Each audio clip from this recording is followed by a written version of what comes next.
very grateful, Brendan. I'm over here. I've been talking this whole time. The audio wasn't working, so now we're back in. Now we should have audio coming in. Thank you. So I'm going to start this whole thing all off once again. Brendan, thank you so much for making sure that I'm on it here. My name is Niyama Shang. I am with Outliers Edge, the founder of Outliers Edge, and we are now 5 minutes into this live stream, and my audio is finally on. And so I'm like double checking to make sure. So the purpose of this conversation here is really to get into like who pushes back when things are looking good. Who pushes back when things are looking good? In a very real way, I just had Brendan came on and left a comment and said like, "Hey, I'm here, but I can't hear the audio." And that like in my mind, I'm looking at this screen. I've been out here for 5 minutes. I'm looking at the screen. I'm thinking to myself, "Yeah, I'm conveying this really well," and I get some feedback. I get some feed forward.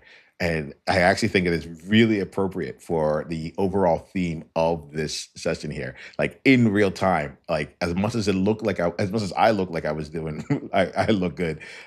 Turns out that no one could hear me, and I go back to that element of like who pushes back, who's your truth teller in your world, right? So I just came out of a mastermind the other day, and long story short, I was trying to get support for building programming for the Outliers Edge community, and this time around, I want to be very deliberate with the work that I do, while still being very really open to the types of experiences that we can co-create together.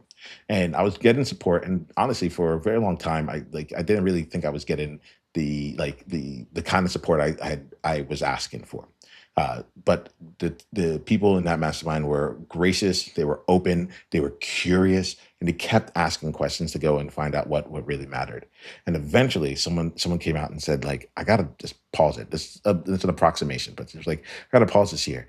You keep talking about the community that you have, but you don't have a community. You have a collection. You have a collection of people, and like that's not a community. A community has people engaging with each other, asking questions, being able to interact with each other, and honestly, just like the community is alive. You don't have that right now. And there was something in that element of like it was a simple truth, right? There was no kind of escaping, no wiggling around that. Like I wanted community, but I wasn't building community. I realized in that moment that I wanted like the artifact of community. I wanted to just have it so I can just like go do things as opposed to like consistently building and growing something awesome with it. And that became really real. It became really real for me when I realized I'm like, oh, this thing that I've wanted for years. On like that, I feel like I think that things look good. Like I have the right softwares in place. I have the people there. Like you can look at it. It's like, oh, there's 460 people in this space, but I needed someone to push back and say, like, this thing that you think existent, it's not really real, right? And let's get down to the truth of it. Like, this is what community is. Once that happened, the it wasn't like it was just a light bulb, but it was like a clearing of fog. It was almost like a door was always there, and I could finally see like the crack that made me realize that, oh, this wasn't a hidden staircase. I just needed to turn the knob or something, right?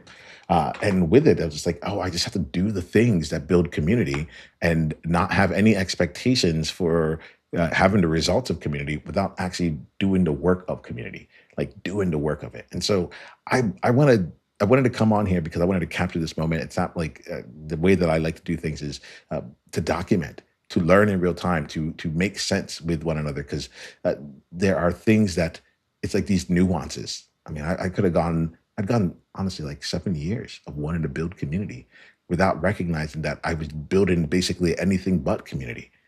Anything like, and when I was going for it, I wasn't going all in. I wasn't doing the work of community.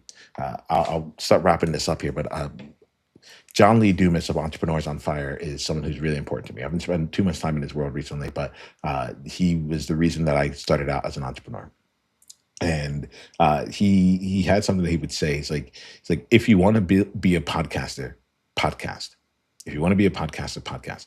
And it was like there's a simplicity into it. It's like you don't have to go do all these other things. You just have to do the main thing.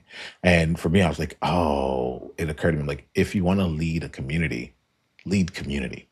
And I wasn't doing that. I was getting people, I was finding out things, I was hosting different sessions, but I wasn't leading community. It's almost like having community was the I can see where there's moments here. And like Brendan, I see you here. Like you've experienced it where it's like, oh, there's moments where it showed up for real, and there's also moments where I missed the mark because I was still just collecting. I wasn't fully embedded in it. And so I'm going to ask you right now, as we wrap up for today, like it's not about collection versus community. That's not the real message for me. It was around who's like I'm so grateful for this mastermind, for this individual who spoke truth to me, who was able to cut through, to stay curious, to really see what is that 1% like underlying core belief that actually wasn't true at all. And then she spoke it out loud, and I could hear it, I could receive it. I like to think about those kinds of things because it's like what gets in the way of you being able to receive it. What does it actually take to both put yourself in places where you are seeing things that like come through, but you're actually being able to have that truth come back to you.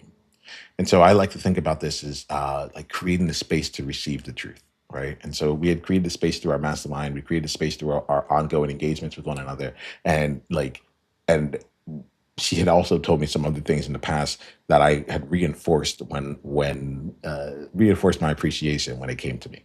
So, are you someone right now? Are you doing things in your world that make someone know that, like, hey, this is someone who values truth?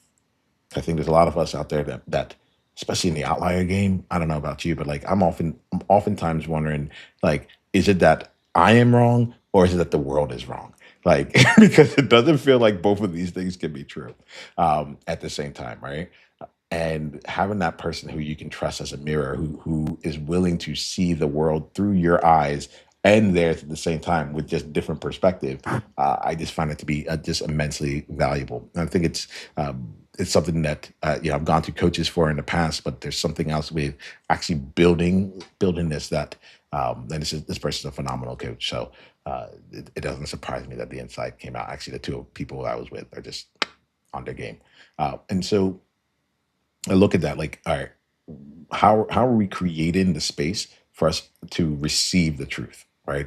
Are we someone that people can say like, what is it? Jack Nicholson, you can't handle the truth. Like, do you come off? Are you showing? Are you rewarding? Are you incentivizing truth when it comes your way? Or are you pushing back? Are you coming on defensive first and then coming back 2 days later and be like, oh, that really helped or whatever it is? Like, how do you create the space for that? Uh, that's the first thing that I really want to make sure we don't leave behind.